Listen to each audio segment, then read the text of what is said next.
जय गुरु जी, शुक्राना गुरु जी। ये मेरा शुक्राना सत्संग है गुरु जी के लिए। ये होली की बात है।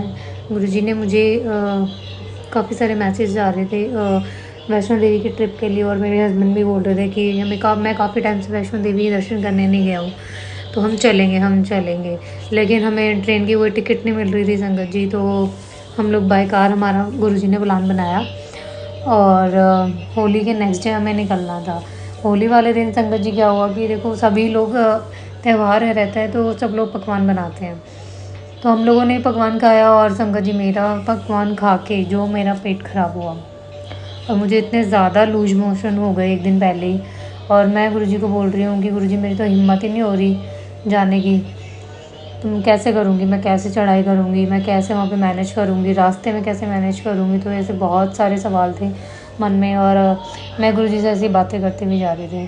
तो नेक्स्ट डे आया संगत जी, मॉर्निंग में निकलते निकलते भी, अर्ली मॉर्निंग हम लोग निकले, और निकलते निकलते भी मैं 3-4 बार वॉशरूम होके आ गई। और मुझे यही मेरे माइंड में कि अगर मैंने कुछ खाया तो मुझे वॉशरूम यूज़ करना पड़ेगा, मुझे जाना पड़ेगा रास्ते में कहीं ना कहीं, और मुझे बार बार उनकी गाड़ी रुकवानी पड़ेगी, और जिससे हम लेट पहुँचेंगे वहाँ पे। तो संगत जी फिर क्या हुआ कि हम लोग ने नाश्ते के लिए कहीं पे रोका, तो पता नहीं गुरुजी ने क्या थॉट डाला माइंड के अंदर, क्योंकि मुझे याद आया कि अब मुझे दही खा लेनी चाहिए, दही और केला। तो संगत जी केला तो था नहीं, और लेना भी याद नहीं रहा रास्ते में से। तो मुझे लगा कि जहाँ रेस्टोरेंट में हम लोग रुके थे, तो उस रेस्टोरेंट में हरियाणा का वो रेस्टोरेंट था, तो मैंने वहाँ से दही ऑर्डर कर ली। और संगत जी मैंने 1 कटोरी दही ऑर्डर की थी वहाँ पे। अभी गुरु जी की ब्लेसिंग थी कि उन्होंने क्या किया, मुझे एक पूरा बाउल भर के, जिसमें 2-2.5 कटोरी, 3 कटोरी एटलीस्ट दही थी उसके अंदर। तो संगत जी मैंने और मेरे बेटे ने 1-1 कटोरी दही खाई, या फिर भी वो दही ख़त्म नहीं हुई। तो फिर मैंने 1 कटोरी और दही खा ली।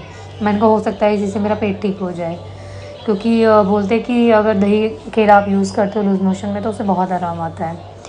तो यही चीज़ मुझे याद आई रास्ते में संगत जी, अब मेरे को गुरु जी ने मुझे याद दिलाया। मैंने वो खाई, और खाते ही इसके ना तो मैं वॉशरूम गई और ना मेरे पेट में दर्द हुआ, मैं बिल्कुल ठीक। मुझे कोई मेडिसिन नहीं लेनी पड़ी। हालांकि मुझे लग नहीं रहा था कि मुझे मेडिसिन नहीं लेनी पड़ी, लेकिन फिर भी मैंने 1 डोज़ एक्स्ट्रा मैंने ले ही ली, मेरे हस्बैंड के बोलने पर कि ले बाई चांस अगर कुछ ना हो। लेकिन मुझे पूरा भरोसा था कि मैंने दही खाई है तो अब मेरा पेट ख़राब नहीं होगा, बाकी गुरुजी संभाल लेंगे। तो फिर भी मैंने संगत जी ले लिया, और मेरा लूज़ मोशन, मेरा जो पेट का जो इन्फेक्शन था वो ठीक हो गया कहीं ना कहीं। और संगत जी हम लोग पहुँचे वैष्णो देवी माँ के दर्शन के लिए। तो नेक्स्ट डे हमें जैसे चढ़ाई करनी थी, तो तब तक भी मुझे ऐसा हरारत सी लग रही थी बॉडी में, फीवर जैसे, और मेरे पैर जो थे वो काँप रहे थे। संगत जी आप लोगों को भी पता है कि लूज़ मोशन होने के बाद क्या होता है। तो मैं अब गुरुजी को यही बोल रही थी कि गुरुजी मेरे से तो चढ़ा नहीं जाएगा, अब आप ही देख लो कुछ, खच्चर वगैरह वो मुझे डर लगता है उस पर जाने में। तो ऐसे बातें करते करते हम लोग गए। हम लोगों ने पुराने रास्ते से एंट्री देखी, वहाँ पे बहुत लंबी लाइन थी, तो हमने उसको स्किप किया और हम नए रास्ते से गए। उसका भी एक सत्संग थॉट माइंड में चल रहा था,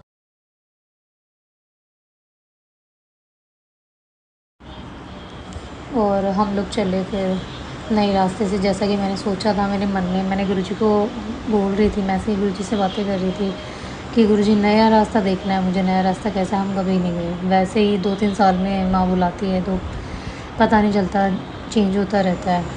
तो क्या हुआ कि वहाँ पुरानी वाली लाइन में जो रास्ता था वहाँ बहुत लंबी लाइन थी, आई थिंक 1-2 किलोमीटर लंबी लाइन होगी। तो हम लोगों ने रिक्शा में, हमने जो हायर किया हुआ था उसको हमने बोला कि भैया आप एक काम करो, आप नए रास्ते पे चलो।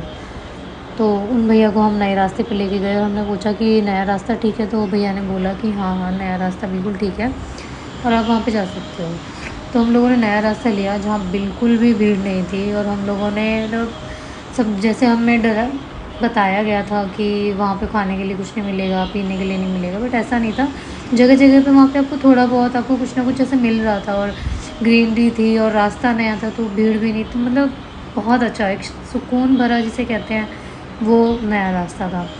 तो और हम उसे कैसे, हमने उस रास्ते पे हम चढ़ गए, क्योंकि मेरी तबीयत ऑलरेडी ख़राब थी। तो और मैं सबसे आगे थी लाइन में, चढ़ने में मैं सबसे आगे थी अपनी फैमिली में, पूरी फैमिली में। वो हम लोगों ने जैसे हम पार कर दिया, हम अर्धकुंवारी पहुँचे, और अर्धकुंवारी जाके हम लोगों ने, जैसे होता है सबको कि भाई देखो जाते ही नंबर नहीं आता, वहाँ पे पर्ची लेनी पड़ती है। तो मैंने भी ऐसे किया कि मेरी फैमिली के बाकी लोग आगे निकल गए और मैं अर्धकुंवारी पे, जैसी माँ की इच्छा, गुरुजी की इच्छा थी, मैं पर्ची लेने के लिए चली गई और मैं वहाँ से अपना नंबर लेकर और माँ के दर्शन के लिए हम लोग निकल गए। उसके बाद हम लोग ऊपर भवन में पहुँचे, जहाँ पे हमारे बहुत अच्छे दर्शन हुए माँ के। और फिर हम लोगों ने ट्रॉली के लिए सोचा कि हम भैरव बाबा जी के लिए ट्रॉली से जाएंगे, तो लेकिन टाइम भी हो चुका था। हम भागते भागते हम लोगों ने बहुत कोशिश की और ट्रॉली का नंबर भी ले लिया, लाइन में भी लग गए, लेकिन बारिश इतनी तेज़ आ गई ट्रॉली रुक गई। और मन में यही चल रहा था कि गुरुजी आज दर्शन नहीं हो पाएंगे। और हम लोग कुछ एक्स्ट्रा क्लोथ्स, कपड़े भी नहीं लेके गए हुए थे ऊपर, कि हम ऊपर की ठंड को बर्दाश्त कर पाएँ। तो हम लोगों ने सोचा कि अब देखते हैं, जैसा भी होगा, जैसी माँ की इच्छा। टिकट ऑलरेडी हम ले चुके थे, लाइन में थे और लाइन में से बहुत सारे लोग जा चुके थे और हम काफ़ी आगे तक पहुँच गए थे।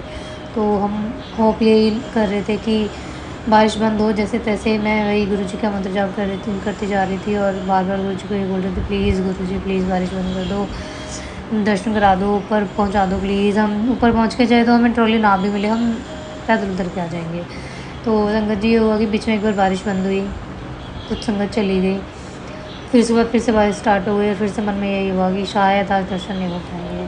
और शायद हम लोग, क्योंकि हम इतने थक चुके थे कि हमारा मन ही नहीं था पैदल जाने का, तो हम डिसाइड ये कर रहे थे कि आज हम सीधा नीचे उतरेंगे। फिर से बारिश बंद हो गई और हम लोगों को ट्रॉली मिली और हम दर्शन के लिए आगे बढ़ गए और भैरव बाबा के हमने दर्शन किए और अपनी जो जर्नी थी वो हमने कंप्लीट की। और उतरते टाइम हम लोगों ने सोचा कि हम लोग अर्धकुंवारी पे एक बार ट्राई मारते हैं, अगर हमारा नंबर आ गया तो ठीक है, हम दर्शन करके निकल जाएंगे, अदरवाइज़ कोई बात नहीं। पर ये गुरुजी की इच्छा थी, ये गुरुजी का ही बनाया हुआ ट्रिप था, उन्होंने हमें ब्लेस किया था, तो बिना दर्शन के वापस कैसे आते। तो गुरुजी ने हमारा वहाँ पे कुछ ऐसा किया कि हम लोगों का अर्धकुंवारी में नंबर आ, सीधा गुफ़ा में हम लोग आरती में बैठे और सीधा हम गुफ़ा के दर्शन किए हम लोगों ने। तो उसके लिए बहुत बहुत शुक्राना गुरुजी, अनंतम अनंतम शुक्राना गुरुजी। उसके बाद क्या हुआ संगत जी, हम लोग नीचे आ गए और एक ढाबा था वहीं पे होटल के पास में, जहाँ हम लोगों ने होटल लिया था, तो वो गुरुजी की संगत है। और वहाँ पे लहसुन प्याज चटनी सब चल रहा था वहाँ पे। तो ढाबे वाले ने बताया हमें कि हम किसी को बताते नहीं है कि हम चटनी में लहसुन प्याज डालते हैं, और जो चटनी उसने बनाई हुई थी वो सेम चटनी गुरुजी के बड़े मंदिर में जो लंगर प्रसाद में चटनी होती है, वो सेम टेस्ट उस चटनी का था। तो जय गुरु जी। तो उसमें सवाल ही नहीं उठता था कि हम लोग कोई भी कंप्लेंट करें या कुछ भी, और हम लोग उसे इतनी मज़े से खा रहे हैं, हमारे माइंड से ही निकल गया कि हम माँ के दरबार पे आए हैं और यहाँ लहसुन प्याज नहीं खाते हैं, हम लोग बिल्कुल भूल गए। और सब मैंने गुरुजी पे छोड़ दिया, गुरुजी प्लीज़ आप देख लेना। तो वहाँ हमने बहुत इन्जॉय किया, बहुत हम लोगों ने अच्छे से दर्शन किए, माँ के दर्शन हुए, बहुत मज़ा आया। इतनी अच्छी गुरुजी ने ये ट्रिप ब्लेस की थी मुझे, हमें एक्चुअली पूरी फैमिली को। तो संगत जी एक और थॉट था, एक ब्रेसलेट मुझे ट्रिप पे जाने से पहले जस्ट मिला था गुरुजी के बड़े मंदिर से ही। तो जैसे मैं उस रेस्टोरेंट में, उस होटल में पहुंची थी, तो पता नहीं रेस्टोरेंट क्यों निकल रहा है, गुरुजी ने कुछ और ब्लेस किया होगा उनको। तो जैसे उस ढाबे पे मैं पहुंची तो मन में बार बार यही आ रहा था कि ब्रेसलेट को उतारो, यहाँ रख दे। तो लेकिन मैं ये सोच रही थी नहीं गुरुजी, मुझे तो बहुत मुश्किल से मिलती है आपकी ब्लेसिंग्स और मैं नहीं दूँगी। तो संगत जी हम लोग 2 दिन हमने होटल में स्टे किया था। फर्स्ट नाइट में मैंने ब्रेसलेट अपने हाथ से नहीं उतारा, बट जैसे हम सेकंड नाइट जब हम दर्शन करके नीचे उतरे, तो मैंने क्या किया, मैंने वो ब्रेसलेट हाथ से उतारा और मैंने उसको उतार के पिल्लो के नीचे रख दिया और सो गई। और संगत जी नेक्स्ट डे तो हमें होटल खाली करना था क्योंकि घर के लिए निकलना था हमें। तो वो ब्रेसलेट मैंने हर जगह देखा कि मेरा कोई सामान तो नहीं छूट गया, कुछ छूट तो नहीं गया, और मैंने अपने ध्यान, ना मेरा हाथ पे ध्यान गया और ना मुझे दिमाग में आया कि मेरा ब्रेसलेट छूट गया वहाँ पे। जब हम थोड़ा सा चले गए, आई थिंक हमने जम्मू क्रॉस कर लिया था, फिर उसके बाद मुझे याद आया कि ओ माय गॉड मेरा ब्रेसलेट, वो तो गुरुजी का ब्रेसलेट वहीं रह गया, होटल में ही रह गया, पिल्लो के नीचे रखा हुआ। मुझे क्लिक हुआ माइंड में और मुझे लगा कि वो ब्रेसलेट गुरुजी ने उन ढाबे वालों के लिए ब्लेस किया था, और हो सकता है शायद, अब मुझे ऐसा लगता है कि मे बी उनको वो मिल गया हो या फिर किसी और संगत के लिए गुरुजी ने ब्लेस किया होगा, तो मुझे नहीं पता।